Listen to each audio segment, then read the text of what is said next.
నమస్తే SRK news కి స్వాగతం।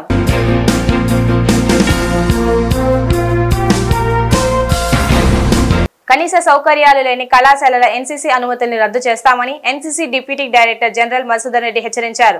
శ్యామలా నగర్ లోని ఎన్సీసీ గ్రూప్ హెడ్ క్వార్టర్స్ ని గురువారం మధుసూదన్ రెడ్డి పరిశీలించే సందర్భంగా మాట్లాడారు। ఆంధ్రప్రదేశ్ తెలంగాణ రాష్ట్రాలకి సంబంధించిన ఎన్సీసీ గ్రూపుల విభజన ప్రక్రియని త్వరలోనే పూర్తి చేస్తామని స్పష్టం చేశారు। 1600 కళాశాలలకి సంబంధించిన ఎన్సీసీ అనుమతులు దరఖాస్తులు పెండింగ్ లో ఉన్నాయని అన్ని సౌకర్యాలను పరిశీలించి అనుమతులు ఇస్తామని చెప్పారు।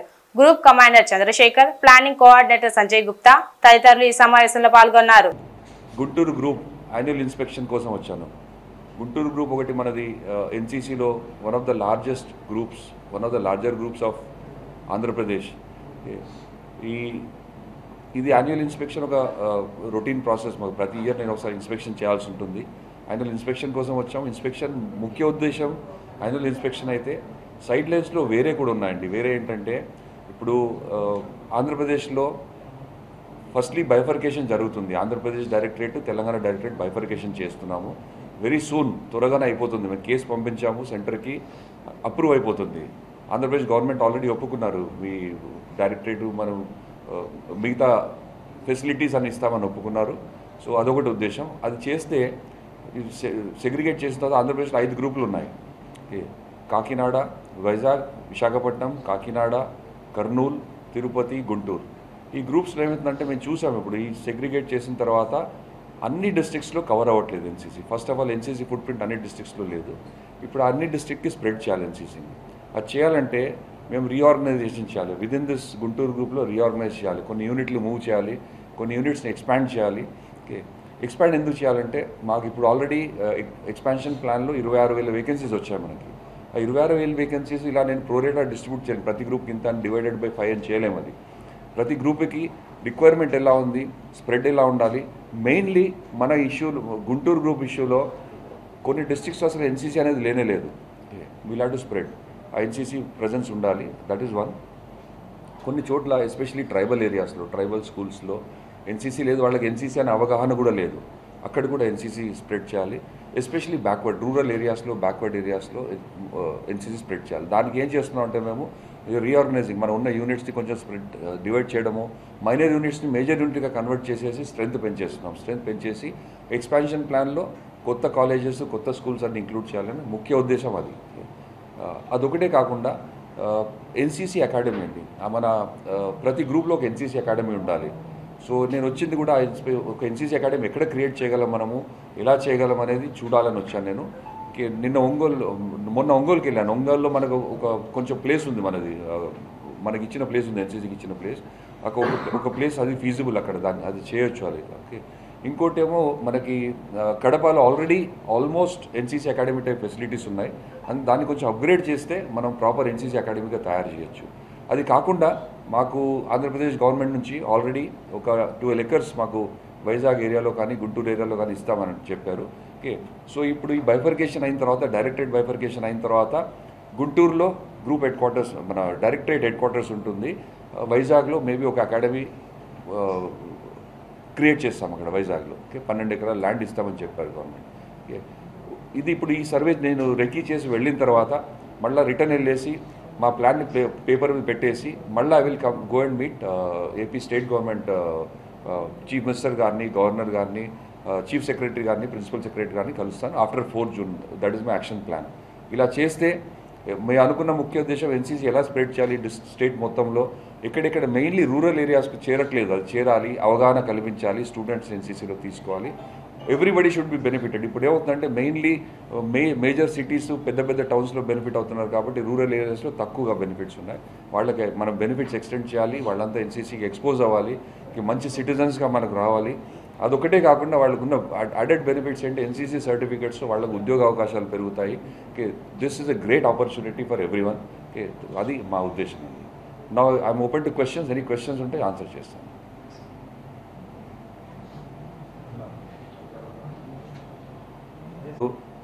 1600 పైన కాలేజెస్, స్కూల్స్ వెయిటింగ్ లిస్ట్లో ఉన్నాయి।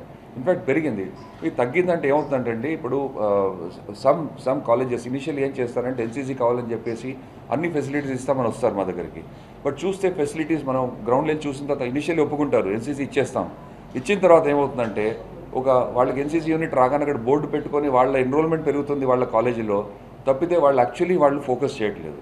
వాళ్ళు ఇవ్వాల్సిన ఫెసిలిటీస్ ఇవ్వట్లేదు, వాళ్ళు ఇవ్వాల్సిన సపోర్ట్ ఇవ్వట్లేదు, దాని నుంచి తీసేయాల్సి వస్తుంది. ఇప్పుడు వీఆర్ వెరీ స్ట్రిక్ట్. ఇప్పుడు ఇంతవరకు ఎలా అంటే నడుస్తుంది కదా చాలా నడుపునిండని, దానిలో ఏమవుతుందంటే అండి ఆ క్యాడెట్స్ పాపం వాళ్ళకి ట్రైనింగ్ దొరక్క వాళ్ళు సర్టిఫికేట్ ఎగ్జామ్కి వచ్చేసరికి ఫెయిల్ అవుతున్నారు వాళ్ళు. So it is not correct, అలా చేయొద్దు. అందుకని చెప్పేసి వాటిని వీడౌట్ చేస్తున్నాం. వీడౌట్ చేసేసి ఓన్లీ చాలా కాలేజెస్ ఉన్నాయండి, 1600+ కాలేజెస్ స్కూల్స్ అండ్ కాలేజ్ వెయిటింగ్లో ఉన్నారు, వాళ్ళకి ఎక్స్పాండ్ చేయాలి. ప్లస్ ఈ ఎక్స్పాన్షన్ ప్లాన్లో వచ్చిన వేకెన్సీస్ కూడా వెళ్ళి ఫెసిలిటీస్ చూసి గ్రూప్ కమాండర్స్ అందరికి అదే నేను we had a conference, group commanders conference, అదే బ్రీఫింగ్ చేశాను. ఇండివిజువల్గా వెళ్ళి ప్రతి ఫెసిలిటీ చూసి ఇన్ రైటింగ్ తీసుకొని మీకు ఇస్తాం, మేము ఫెసిలిటీస్ ఇస్తాము, మీకు కావాల్సిన సపోర్ట్ ఇస్తామని వాళ్ళు ఒప్పుకుంటే తప్పితే ఎన్సీసీ వద్దని చెప్పారు. అసైన్డ్ భూముల విషయంలో అవినీతి ఆరోపణలు ఎదుర్కొంటున్న చీఫ్ సెక్రటరీ కేఎస్ జవహర్ రెడ్డిని ఎన్నికల విధుల నుండి తప్పించాలని జనచైతన్య వేదిక రాష్ట్ర అధ్యక్షులు వల్లంరెడ్డి లక్ష్మణ్ రెడ్డి డిమాండ్ చేశారు. రామన్నపేటలోని జనచైతన్య వేదిక రాష్ట్ర కార్యాలయంలో గురువారం ప్రోగ్రెసివ్ ఫోరం కన్వీనర్ పివి మల్లికార్జునరావుతో కలిసి వల్లంరెడ్డి మాట్లాడారు. రాష్ట్ర ప్రభుత్వం 6 సీనియర్ ఐఏఎస్ అధికారులను విస్మరించి జూనియర్ గా ఉన్న జవహర్ రెడ్డిని నియమించిందని, జూన్ 4న ఓట్ల లెక్కింపు ప్రక్రియ సక్రమంగా జరగాలంటే జవహర్ రెడ్డిని ఎన్నికల విధుల నుండి తప్పించాలని అన్నారు. రాష్ట్ర ప్రభుత్వం అసైన్డ్ భూముల్ని విక్రయించుకోవడానికి అవకాశం కల్పించిన 596 జీవోను వెంటనే రద్దు చేయాలని డిమాండ్ చేశారు. అఖిల భారత పంచాయతీ పరిషత్ జాతీయ ఉపాధ్యక్షులు జాస్తి వీరాంజనేయులు, తెలుగు భాషోద్యమ సమాఖ్య కన్వీనర్ సింగారావు ఈ సమావేశంలో పాల్గొన్నారు.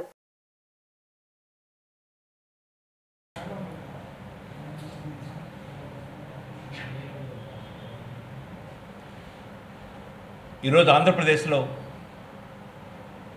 విశాఖపట్నం లాంటి మహానగరంలో అసైన్ భూములు అన్యాకరత్వం అవుతూ వేలాది కోట్ల రూపాయల అవినీతికి భూదోపిడీకి గురవుతున్న పరిస్థితిని జనచైతన్య వేదిక గమనించింది.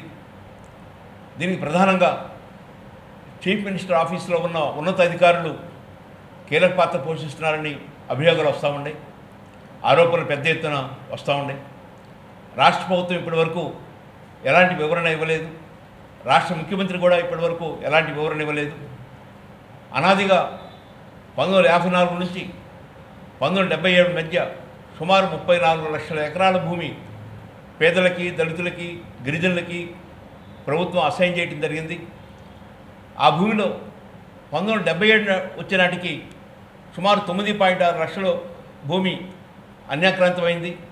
అనేక మంది భూస్వాములు, పెత్తందారులు కొద్ది గొప్ప డబ్బులు ఇచ్చి వారు స్వాధీనపరుచుకున్న పరిస్థితి ఉంది. ఈ చట్టం యొక్క ప్రధాన ఉద్దేశం పేదలు ఆ భూముల్ని శాశ్వతంగా ఉపయోగించుకోవాలని, వారి అనంతరం వారి వారసులకి ఆ భూమి దక్కాలని, వారికి ఒక భద్రత ఉండాలని గతంలో అసైన్ భూమిని అందించడం జరిగింది. కానీ గత సంవత్సరం ఈ రాష్ట్ర ప్రభుత్వం పేదలను ఉద్ధరిస్తున్నానని, పేదలకి భూమిపై హక్కు కల్పిస్తున్నానని, పేదల భూమిని అమ్ముకోవచ్చని, పేదల్ని లక్షలాధికారులను చేస్తున్నానని అనే పేరుతో పేదల భూములు పెత్తందారులకి వెళ్ళడానికి, వారు కైవసం చేసుకోవడానికి, వారు అన్యాక్రాంతం చేసుకోవడానికి వీలుగా జీవో 596 తీసుకురావడం జరిగింది. ఈ జీవో వస్తుందని తెలిసి ముందుగానే చీఫ్ మినిస్టర్ ఆఫీస్లో ఉన్న ఉన్నతాధికారులు, అప్పటికే వసూలు రాజులుగా ఉన్నవాళ్ళు, కమిషన్లు కొట్టేసిన వాళ్ళు, వందలాది కోట్లు సంపాదించిన వాళ్ళు విశాఖపట్నంపై పడి ఆ అసైన్ భూములు లాక్కుంటున్న పరిస్థితిని చూస్తున్నాం.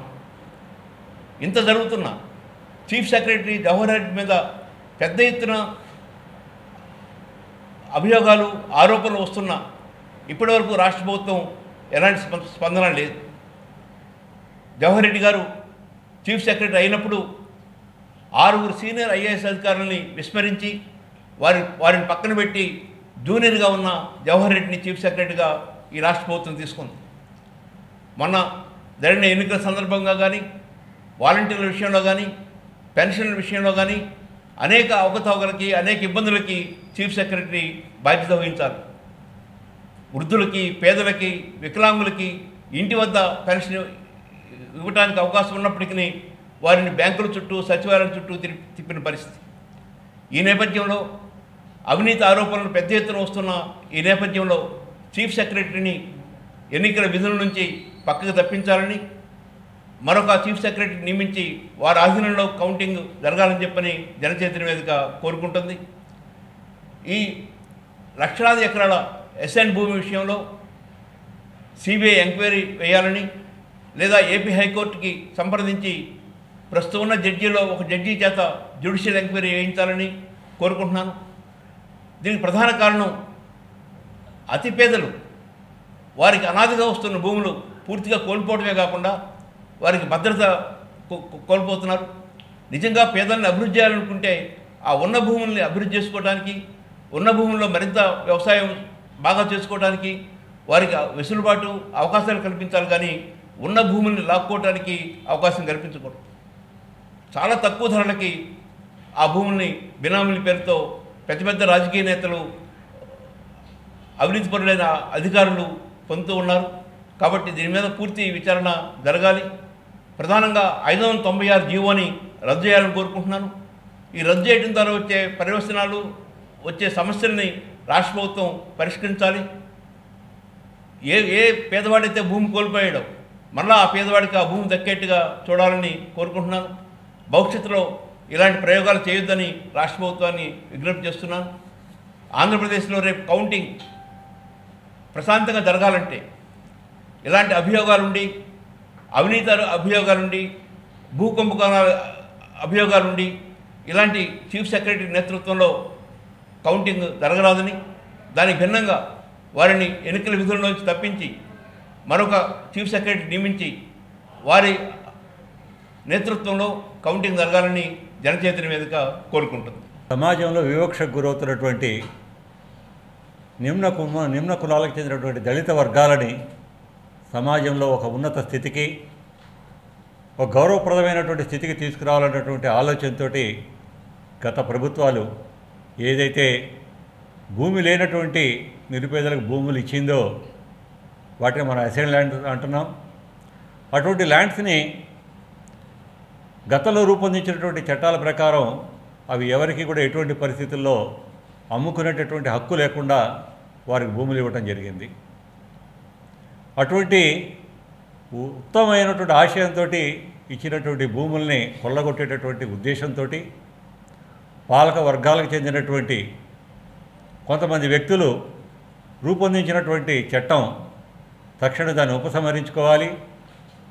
ఎవరైతే ఈ అసైన్ ల్యాండ్స్ కొన్నటువంటి వాళ్ళందరి మీద కూడా ఒక సిట్ని ఏర్పాటు చేసి విచారణ చేసి వారిని శిక్షించాల్సినటువంటి అవసరం ఉంది.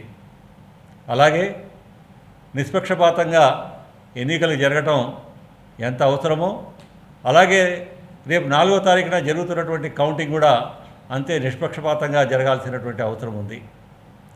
ప్రస్తుతం ఉన్నటువంటి ప్రభుత్వ ప్రధాన కార్యదర్శి గౌరవనీయులు జవహర్ రెడ్డి గారు వారు అనుసరిస్తున్నటువంటి విధానాలని గమనిస్తూ గతంలో కూడా ఎన్నికల కమిషన్కి అన్ని రాజకీయ పార్టీలు కూడా వారికి విజ్ఞప్తి చేయడం జరిగింది. వారిని తక్షణమే విధుల్లో నుంచి తొలగించి వేరొకరిని నియమించాలని చెప్పి కోరాం.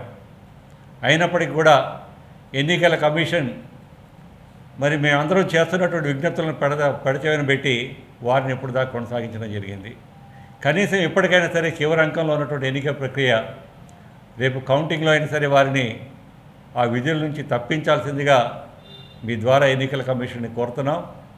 అలాగే రాబోయేటటువంటి ఎన్నికల కౌంటింగ్లో ఫలితాలు ఏ విధంగా ఉన్నప్పటికీ కూడా అన్ని రాజకీయ పార్టీలు అలాగే ప్రజలందరూ కూడా ఫలితాలని స్పోర్టివ్గా తీసుకుని శాంతి భద్రతలకు విఘాతం కలిగించకుండా ఉండాలని చెప్పి మీ ద్వారా కోరుకుంటున్నాం. శాంతి భద్రతలకి విఘాతం కలిగిస్తున్న సజ్జల రామకృష్ణారెడ్డిని సత్వరమే అరెస్టు చేయాలని మాజీ మంత్రి దేవినేని ఉమామహేశ్వరరావు డిమాండ్ చేశారు. తెలుగుదేశం పార్టీ కేంద్ర కార్యాలయంలో గురువారం మీడియాతో దేవినేని మాట్లాడారు. నిబంధనలు పాటించే ఏజెంట్లు ఎన్నికల లెక్కింపు ప్రక్రియలో పాల్గొనవద్దని, దాని గురించి సజ్జల వ్యాఖ్యం చేయడం సమంజసం కాదని అన్నారు. ఎన్నికల కమిషన్ పట్ల, చట్టం పట్ల సజ్జలకి ఏమాత్రం గౌరవం లేదని, ఓటమి భయంతో వైసీపీ నాయకులు నోటికి వచ్చినట్టు మాట్లాడుతున్నారని మండిపడ్డారు.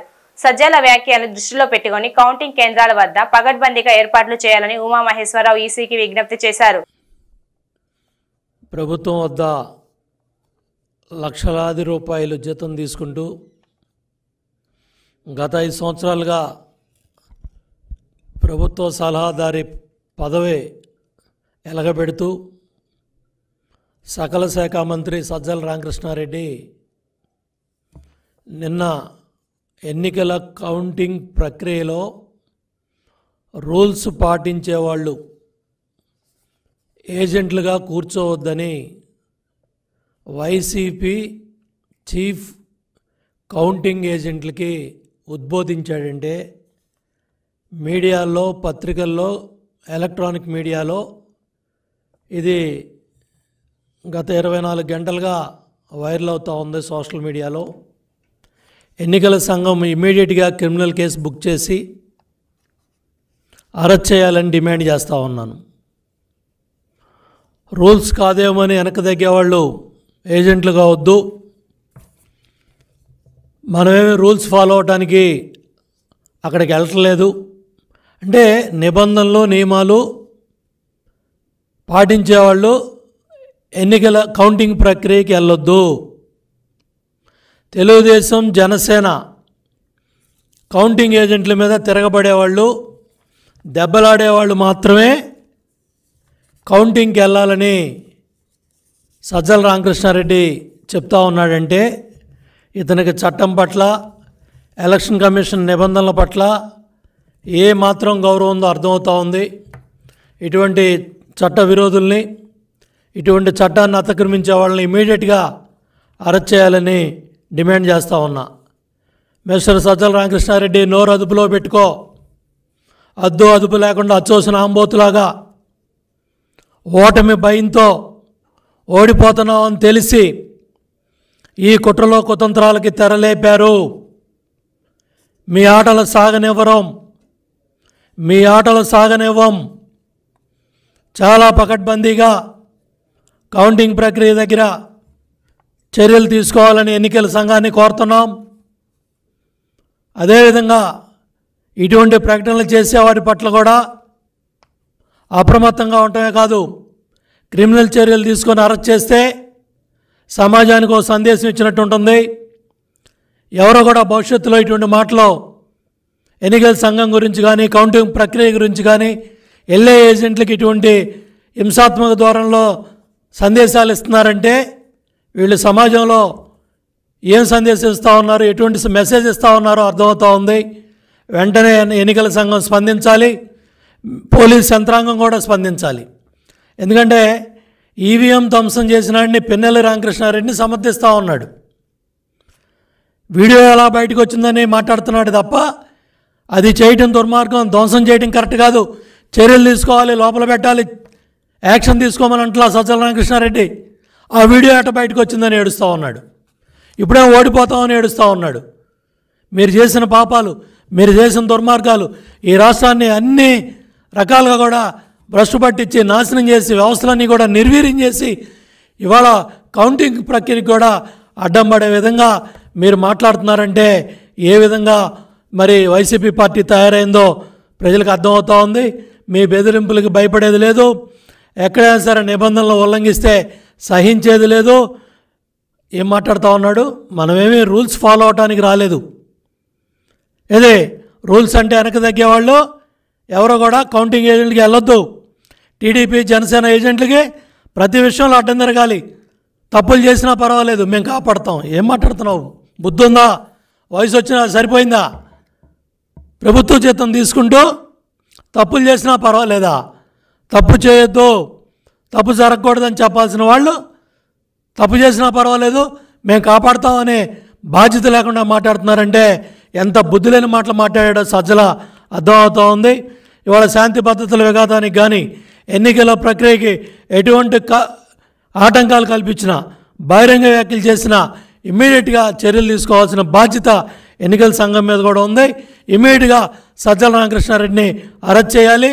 అదేవిధంగా ఈ మాట్లాడిన మాటలు కూడా సాక్షి పత్రిక కావచ్చు, సాక్షి మీడియా కావచ్చు, బ్లూ మీడియా కావచ్చు, గంటకి ఏదో ఉద్ధరించినట్టుగా, ఏదో బ్రహ్మాండంగా మాట్లాడినట్టుగా ఇది మరి ఎన్నికల్లో ఈ హింస ప్రేరేపించడానికి, కౌంటింగ్ ప్రక్రియలో గొడవలు జరగడానికి రెచ్చగొట్టే విధంగా కూడా ఈ సాక్షి మీడియా, సాక్షి ఛానల్ ఇవన్నీ ప్రవర్తిస్తూ ఉన్నాయి. ఆ యాజమాన్యాల మీద కూడా చర్యలు తీసుకోవాలని చెప్పి ఎలక్షన్ సంఘాన్ని కోరుతా ఉన్నాను. పొన్నూరు నియోజకవర్గం ఎన్నికల రిటర్నింగ్ అధికారి లక్ష్మీకుమారి వైసీపీ ఏజెంట్గా వ్యవహరిస్తున్నారని TDP chief election agent Madala Venkateswarlu అన్నారు. ఎన్నికల కౌంటింగ్ హాల్లోకి టీడీపీ ఏజెంట్తో పాటు అభ్యర్థికి అనుమతి లేదని చెప్పడంపై జిల్లా కలెక్టర్ వేణుగోపాల్ రెడ్డి ఫిర్యాదు చేశారు. సాధారణంగా ప్రతి ఎన్నికల కౌంటింగ్ కు ఏజెంట్తో పాటు అభ్యర్థి కూడా ఎన్నికల కమిషన్ హాల్లోకి అనుమతిస్తుందన్నారు. వైసీపీ నాయకులకు మేలు చేసేందుకే రిటర్నింగ్ అధికారి లక్ష్మీకుమారి కొత్త రూల్స్ కు అనుమతి చేసే ప్రయత్నం చేస్తున్నారని అన్నారు. జిల్లా కలెక్టర్ స్పందించి కౌంటింగ్ హాల్లోకి ఏజెంట్తో పాటు అభ్యర్థి కూడా అనుమతి ఇవ్వాలని కోరారు.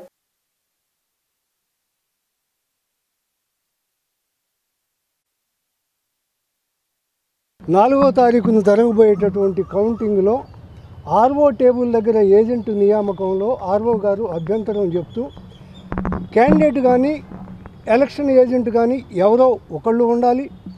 రెండవది ఎలక్షన్ ఏజెంట్ కానీ క్యాండిడేట్ కానీ ఉంటే ఆర్ఓ టేబుల్ దగ్గర ఏజెంట్ ఉండరు అని చెప్పటం ఒక అవగాహన లేమా, లేకపోతే వారికి సహకరిస్తూ వైసీపీకి సహకరిస్తూ ఏ నిర్ణయం తీసుకున్నారో తెలియకుండా నిర్ణయం అనేది. ఎందుకంటే రౌండ్ నెంబర్ జరిగేటప్పుడు 14 టేబుల్స్ ఉంటాయి, 3 టేబుల్స్ పోస్టల్ బ్యాలెట్స్ ఉంటాయి. వీటన్నిటి మీద ఎలక్షన్ ఏజెంట్ కానీ అభ్యర్థి కానీ వాటినన్నిటినీ గమనించుకుంటూ ఆర్ఓ టేబుల్ దగ్గర ఉన్న ఏజెంట్కి సమ్ రిమార్క్స్ ఇస్తూ ఆర్ఓ టేబుల్ దగ్గర కౌంటింగ్ ఫస్ట్ రౌండ్ అయిపోతానే అక్కడికి వస్తే ఆర్ఓ టేబుల్ దగ్గర ఉన్న ఏజెంట్ చూస్తాడు. మరలా సెకండ్ రౌండ్ టేబుల్స్ దగ్గర స్టార్ట్ అవుతుంది. అక్కడ ఎలక్షన్ ఏజెంట్ కానీ క్యాండిడేట్ కానీ చూస్తూ ఉంటారు. ఇది అందరికీ తెలిసినటువంటి సత్యం. కానీ ఆవిడ ఆర్ఓ టేబుల్ దగ్గర మనిషి ఉండరు, ఏజెంట్ ఉండరు అని చెప్పటం అవగాహన లేమి, ఇటువంటి మాటలతోటి ఇబ్బంది పెట్టే రకంగా చేస్తూ ఉంటే ఇవాళ డిఆర్ఓ గారికి చెప్పటం ఆర్ఓ టేబుల్ దగ్గర ఏజెంట్ అనేది నేను ఇప్పుడు 9వసారి దీనిగా వస్తున్నాను. ఎలక్షన్ ఏజెంట్గా ఎప్పటి నుంచో చూస్తున్నాను. దీన్ని ఆధారాలతో సహా వారికి ఇవ్వటం జరిగింది. వారు ఒక పేజీలో చదువుకొని దాన్ని అన్వయించుకుంటూ ఆర్ఓ టేబుల్ దగ్గర ఉండరు అని చెప్పడం అనేది చట్ట విరుద్ధం. చట్ట ప్రకారం నడుచుకోమని ఇప్పటిదాకా చేసినటువంటి లొసుకులు తోడు ఇవాళ కౌంటింగ్ సందర్భంలో రకరకాల విషయాలు ఇబ్బందులు జరగకుండా మెలుగుతారని ఈ సందర్భంగా తెలియజేస్తాం. ఈ వార్తలు ఇంతటితో సమాప్తం. నమస్కారం.